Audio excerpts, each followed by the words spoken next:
You are listening to episode 290 of the Peaceful Mind Podcast.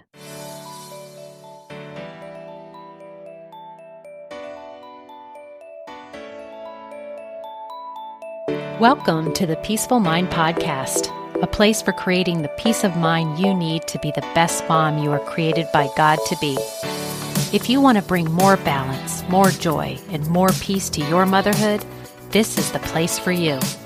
I'm your host, certified life coach and Catholic mom, Danielle Tienel. In the name of the Father, of the Son, and of the Holy Spirit, let's get started. Hello, everyone. Thank you so much for joining me with the podcast. So, how are you all? Do you have a level of peace in your life? Do you have peace of mind going on right now? Or is it feel like it's fleeting? It comes and goes, or maybe you feel like you're always grasping for it and it's not there. Well, I hope today's episode will help you with that. So a couple things. If you're listening to this podcast right when it comes out, it is back to school time. We just finished a Labor Day weekend, and this around time, sometimes kids, depending on where you are in the world, kids have already been back to school for a little while. But just a good check-in, right? How can we make this season, which a lot of people want to call busy and hectic and chaotic, like how can you just kind of do a reset and say, you know what? This is what I'm going to incorporate this go around with back to school. So hopefully that's a little reminder. And again, hopefully this episode will help you find ways to do that. And secondly, I just want to mention I am about to leave next week for a speaking event. I will be in Minnesota, Wisconsin. I fly into one and drive to the other, but a beautiful parish has welcomed me to teach a one-day speaking event around my faith-focused finances course, which is also the same content as my Divine Abundance book. So we're going to be talking about God's supply and prosperity and how to bring in more money into your life in a way that connects it to our faith. But I just wanted to bring that up on the podcast to say if any of you out there in your own church or parish or moms groups would like a speaker, then please reach out. Email me at danielle@danielletienel.com. And if you do support at danielletienel.com, that will also get you connected with me. And I'd love to send you some information about what it looks like to have me come speak, or just to hear what you might, have for your church or your groups or some kind of event that you're having where you think I might be a good fit. I love traveling. I love speaking. I love sharing. And one of the other really great perks is I love meeting my clients and listeners in person. So this is a little shout out to Jess. Just so looking forward to hugging you in person. All right, well, let's dive into today's episode. And I just want to ask you this question. When was the last time you felt truly at peace? Like not just from those those little tiny moments that we catch like before the kids wake up, but just like a deep kind of settled peace that doesn't really get shaken by things around you. Is the answer like not much? Are you kind of like at the effect of what's happening, whether you are being able to hold your peace or not?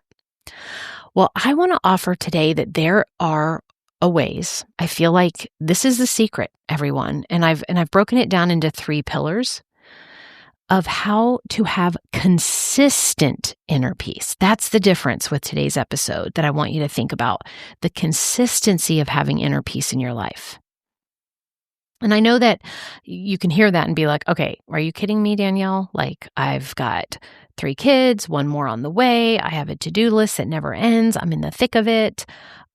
Maybe my husband travels and I'm trying to take care of the kids on my own. And then I have this like little side business that I started, but I've got the household duties. I get it. I totally get it. But what if I told you that the very circumstances that feel like they're stealing your peace, they could actually be the pathway for you to find it? So today, I'm going to share with you the secret to consistent inner peace because it is available to you. And I don't think it's going to be what you think, right? Because it isn't about having the perfect house or perfectly behaved children. And it's not about having all of your ducks in a row or finally getting on top of that laundry mountain. The secret is something much more beautiful and much more available to you right now. So let's start with what peace actually is, because I know for some of us that we've got it all wrong. We think that peace is the total absence of chaos, right? But that's not peace. That's just not reality ever, because we live in a broken, fallen world with ever-changing circumstances, and many of them that are out of our control. But true peace, at least a definite part of it, the main part of it, I want to say, is the presence of having God in the midst of whatever is happening or in and around us, right? That is that unshakable knowing that no matter what storms come into our lives, if what's going on in our swirl of our cyclones, that no matter what, on this earth, your time on earth, you are held, you are loved, and you are exactly at the moment where God has planned for you to be. I love what St. Teresa of Avila says. Let nothing disturb you. Let nothing frighten you. All things are passing away. But God never changes. That's the foundation of this consistent inner peace. That's knowing that while everything around you, it may be shifting and changing and sometimes falling apart. And again, with my Cyclone Mom method, I describe it as swirling around. Our God remains constant. And with that just as the precursor to it all, I want to now offer you 3 pillars to consistent inner peace. And as in all things, I relate this right to our motherhood. And so as I offer them, I want you to decipher and think about what these things are currently in your life right now. So pillar 1, the first pillar is learning to surrender instead of trying to control everything. And I kind of laugh as I said this because, oh mama, I can hear your thought patterns, right? And I want to just, kind of reiterate those, knowing that yes, this one is hard, right? This one is hard. We want to control our children's behavior. We want to control our husband's schedule, even the traffic on the way to soccer practice, the weather for birthday parties that we've been planning for weeks. This one, I remember I was just so obsessed with weather and thinking like, how can I avoid this ruining plans? Even I remember back to the whole year I was engaged leading up to my wedding. That's all I literally thought about on Saturdays was what the weather was like and how I could do something to make mine be a beautiful weather day. Anyways, I digress, right? But this is what I've learned, that every moment that you spend trying to control things that are outside of your ability to do so, like outside of your influence, is a moment that you are choosing anxiety over peace. Anytime you are focused on the things like the weather, the things that are not in your control, like other people's words and behaviors, then you are choosing anxiety over peace. I mean, what I love, and this is something I'm regularly doing to help myself without to give up this type of control, is to go to the phrase that Jesus used in the Garden of Gethsemane when he prayed, "Not my will, but yours be done." right? Like even in his anguish, he chose surrender. And so I know, our little everyday anxieties, we can equate to this type of anguish. It all matters, right?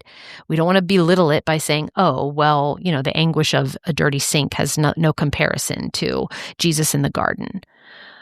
But don't allow that. Don't allow you to not see that this is an exact way to help you get this inner peace with this phrase, not my will, but yours be done. I'm saying a prayer every morning now in my morning time that has to do with this reminder. So let's go to practical terms. What would it look like for you to whisper those exact same words, not my will, but yours be done, when your toddler has a meltdown in Target? How about when your teenager slams their door for the third time today? We could say, not my will, but yours be done. How about when the dinner you spent an hour making gets met with complaints? Not my will, but yours be done. Do you see? This isn't about becoming passive and not caring about these kind of results that you want or wish weren't happening, but it is about recognizing where your true power lies, and it's always in how you respond, not in controlling outcomes. So that's pillar one, and I think for me, not my will, but yours be done is a faith-based way that immediately gets me in the action of surrendering and not controlling, which is, if you want consistent inner peace, this first pillar, surrender, not control, is vital. Okay, the second pillar, presence, not perfection. That's you choosing to be present over having perfection. Now, sometimes, I've done several podcasts that talk about that this is a part of the peace formula, right? And I think sometimes I'll say progress, not perfection. But in today's terms of having consistent peace in your life, I'm going to use presence, not perfection. So often we rob ourselves of peace because we are mentally living in 3 different places at once. We're physically folding laundry, we're mentally planning dinner, and emotionally we're worrying about tomorrow's presentation at work. But peace only lives in this moment, right here, right now, when you're fully present to what's in front of you, aka your mind is directed and thinking about the circumstances, the thoughts, the feelings, the actions that you're doing right now. And when that happens, if you have anxiety, it has nowhere to go. It has nowhere to land, right? Worry about the future cannot touch you when you're completely engaged in the present. And so I'm here to remind you when people are like, okay, well, how do I do that? It is literally redirecting your brain when it's off in future land, when it's off in anxiety land, bringing it back to what is happening and what you want to choose to think about, what's going on in your life at that moment, right? So this doesn't mean your mind won't wander. It will. That is just the way our brain works. That's just being human. But it does mean the practice, the training of gently bringing yourself back over and over again to the right now.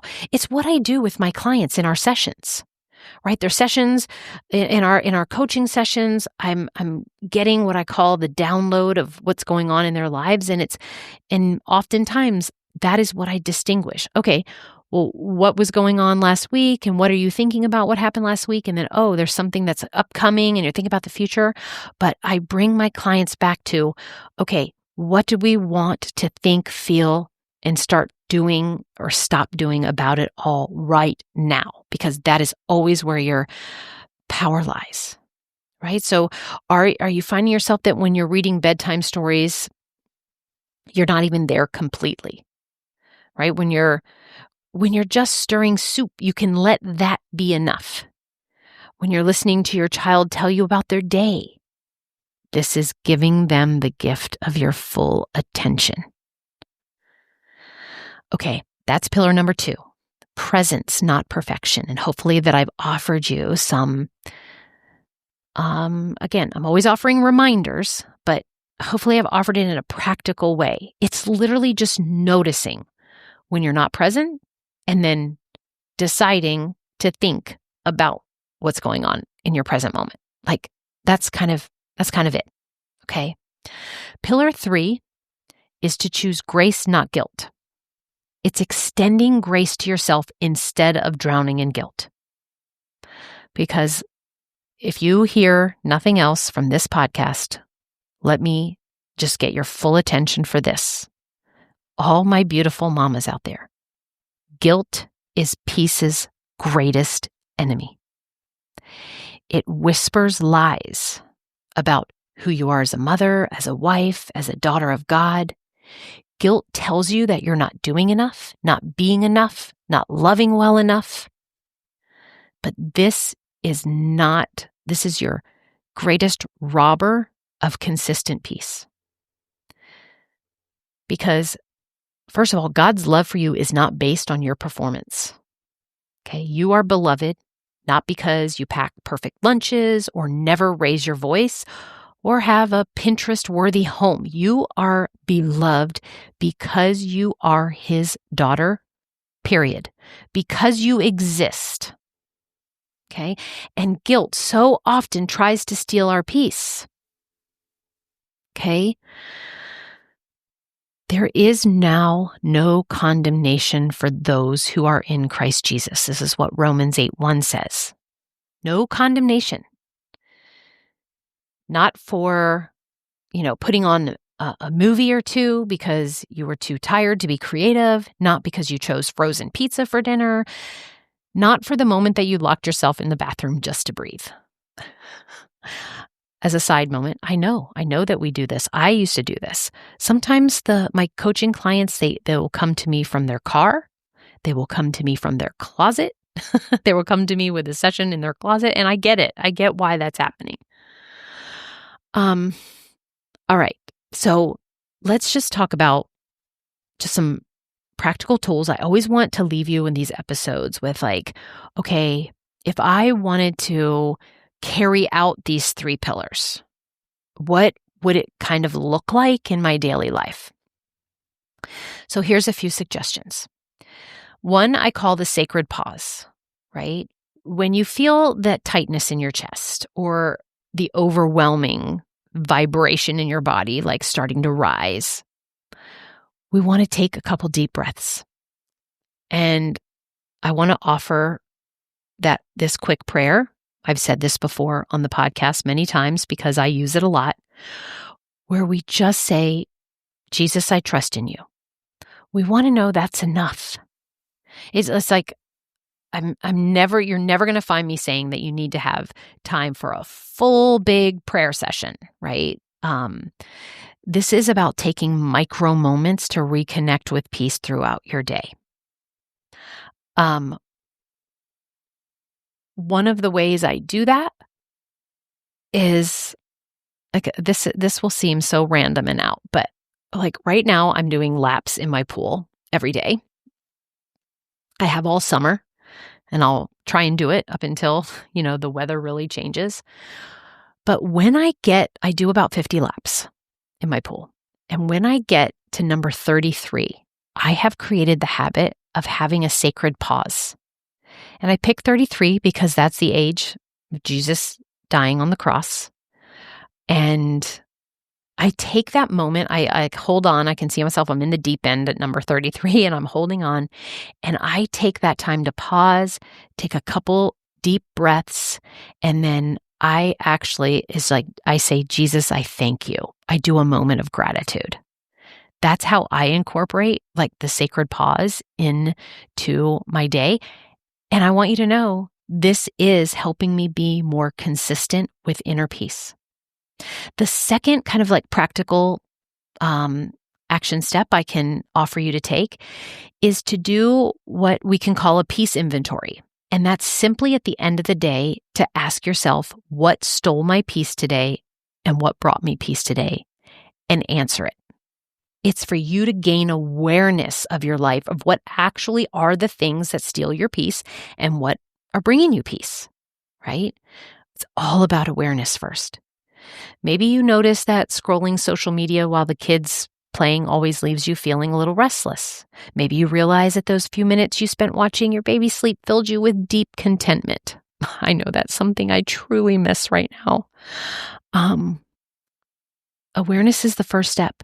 It's the first step to making choices that support your peace instead of undermining it. So if you could do a quick peace inventory, in fact, start a notes in your phone that says, my daily peace inventory. And it's literally like number 1 would be what stole my peace today, and number 2, what brought me peace today, so that you can start to see patterns. I mentioned this a little bit with my Jesus, I thank you. It's to have some kind of gratitude reset in your life. When your mind starts spiraling into worry or frustration, can we do a gratitude reset? Can we name 3 things that you can see that you're grateful for right now in this moment, right? The present moment. Again, reminding you they don't have to be big. They don't have to be life-changing. Just simple present moment gifts. The way the afternoon light comes through your kitchen window. Your child's laugh in the next room. The fact that there's coffee in your cup, right? Gratitude, it's like a reset button for your perspective. And if you can come back to what am I grateful for right now, and you're even looking around the room in your present moment, that will help you, right? It'll bring you back to what's actually true instead of what your anxious mind might be creating in that moment. Okay, that's what I have for you today. This is what I want you to understand. You do not have to earn peace, and I do not want you to wait for all the ducks to be in a row for you to have it. You don't need perfect conditions to cultivate inner peace on a consistent basis. It's not something you achieve when you finally get your life together. It's not something you live. It is something you live from right now. In the middle of whatever your cyclone swirl is, whatever mess surrounds you, whatever circumstances you are dealing with, you already have everything you need for peace, and that is what you all want. So cultivate it, create it today. And we do that by choosing higher thoughts that make us feel better. And we do that by these 3 pillars I've offered you today. Number 1, to surrender, not control. Number 2, to be of the present moment, not perfection. And to give yourself grace and not choose guilt. All right, everyone. Let me just ask you to try something this week. Instead of waiting for inner peace to find you, start living from the peace that's already available to you. When your morning feels chaotic, breathe deeply. And remember, you are loved simply because you exist. When the afternoon feels overwhelming, whisper a prayer and remember you're not alone in this. And when the evening feels long and hard and tiring, look for one small gift of grace and choose gratitude for it. Okay? Thank you for going along this path with me to learn how to build a life that has unshakable peace. And small steps, everyone. That's what creates lasting change. Just small, consistent steps. As always, I thank you for being with me. It is a privilege to talk with you, and I don't take lightly that you give me your time and attention. So thank you, thank you, thank you. And if there is a mom out there that you know that would benefit from this many episodes on the Peaceful Mind podcast, please share. Please help me in my mission to spread peace to us mamas. No matter what stage of motherhood you're in, everything that I talk about on this podcast applies, right? Whether you have littles, whether you are entering empty nests like me, or even we are older with older adult children. Okay, everyone, again, until next time, I wish you peace, and may peace be with you always. Thank you so much for tuning in to today's episode of the Peaceful Mind podcast. If you found value in today's episode, I'd be so grateful if you could subscribe and leave a review. It not only supports the podcast, but ensures you don't miss out on future episodes packed with insights and tools to create peace of mind in your busy mom life. And if you're of the Catholic faith like me or any Christian mom seeking to feel better in any area of your life and to show up more calm, connected, and confident, I can help. Become an empowered mom who knows how to bring about the changes you desire, no matter the circumstances. Whether you need one-on-one guidance to get there, prefer a group coaching program with like-minded women, or a self-study course, I've got you covered. Explore my private one-on-one packages, join my Busy to Balance group life coaching program, or delve into my signature course, Divine Time. To find out which path is right for you, let's meet and see what's the best fit. Schedule a free call with me at danielleteenel.com or send me a direct message on Facebook or Instagram at Danielle Teenel Coaching. And also, don't forget to get your copy of my book, The Cyclone Mom Method, How to Call on Your God-Given Power to Remain Calm, in Control, and Confident as a Busy Mom. Dive into the digital and bonus audio version when you go to book.danielleteenel.com/new-book. You'll find all the details in the show notes too. Until next time, peace be with you always.